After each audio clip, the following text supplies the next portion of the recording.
Welcome to This Explainer. Today, we are unpacking a concept that is, honestly, just completely mind-bending. We're talking about the persistent illusion of now.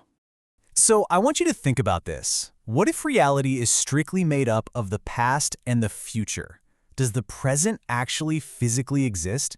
I know, it sounds a bit like late-night dorm room philosophy, but modern physics and neuroscience actually provide some incredibly hard facts that completely challenge our everyday assumption that life is happening right now. Okay, let's dive into this with a really simple question. Are you truly hearing my voice right now? Well, as we know, sound travels at about 343 meters per second. So if a friend is chatting with you from across a large room, there is a literal physical lag. You are actually hearing their past. It's kind of like a tiny time machine built right into the air around us. Now let's shift gears to the absolute speed limit of the universe, which is, of course, light. We're talking 300,000 kilometers per second. Even at this absolutely blistering cosmic pace, light still takes time to get from point A to point B. And honestly, it's this fundamental delay that really starts to unravel our whole concept of now. Just take the most obvious source of light we have, the sun. Because of the massive distance, sunlight takes over 8 minutes to reach us. Basically 8 minutes and 20 seconds. Meaning, when you look up, safely I hope, you are never seeing the sun as it exists right in this exact second. You're just seeing a snapshot of it as it was over 8 minutes ago. Even moonlight is a 1.3-second old projection. So one of our most common everyday experiences is actually a direct, unavoidable view straight into the past. But when we scale that out into deep space, the delay becomes completely staggering. If a star is 1,000 light years away, the light hitting your eyes right now left exactly 1,000 years ago. To put that into perspective, some of the stars we see shining so brightly tonight might not even exist anymore. No way, right? They could have exploded and died long, long ago. But because the universe is just so vast, their ancient final light is literally only just arriving to us. And this brilliantly illustrates that classic saying among astronomers, telescopes are time machines.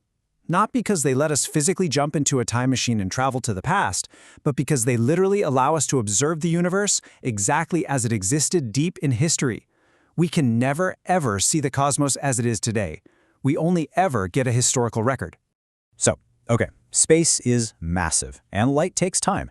You might be sitting there thinking, sure, the outside world is delayed, but my own body, my own brain, those are operating in the present, right?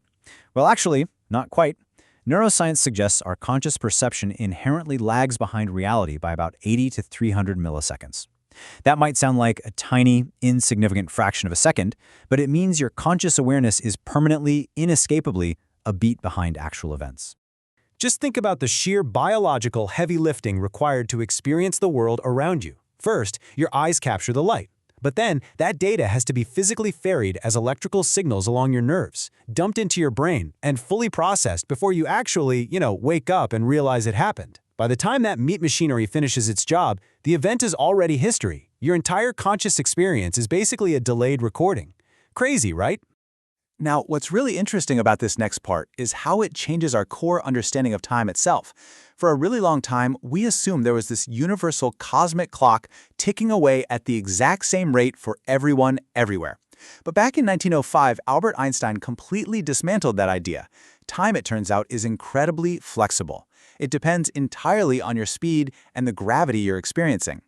It all comes down to time dilation. Because of this phenomenon, a clock moving super fast, or one sitting near a massive planet, ticks differently than a clock floating out in deep space. And this isn't just some abstract theoretical math. It is literally running your smartphone right now. If our GPS satellites didn't constantly correct for Einstein's relativity, your navigation app would be off by several kilometers within just a few days. The tech you rely on every single day only works because time is completely relative. So what does this all mean? The absolute crucial point is this. If time itself is relative, then what exactly is now? Imagine two observers moving at entirely different speeds. Einstein proved that events which appear simultaneous to one observer absolutely aren't for the other. Because of this, there is no universal present moment. The idea of a single cosmic now that the whole universe shares at the exact same time, it simply doesn't exist. Let's pull this all together and see how this builds a completely unified picture across totally different fields of science. Whether you're looking at the speed limits of light and sound in physics, the biological neural lag of your own brain, or the crazy gravity-bending laws of cosmology, every single domain points to the exact same startling conclusion.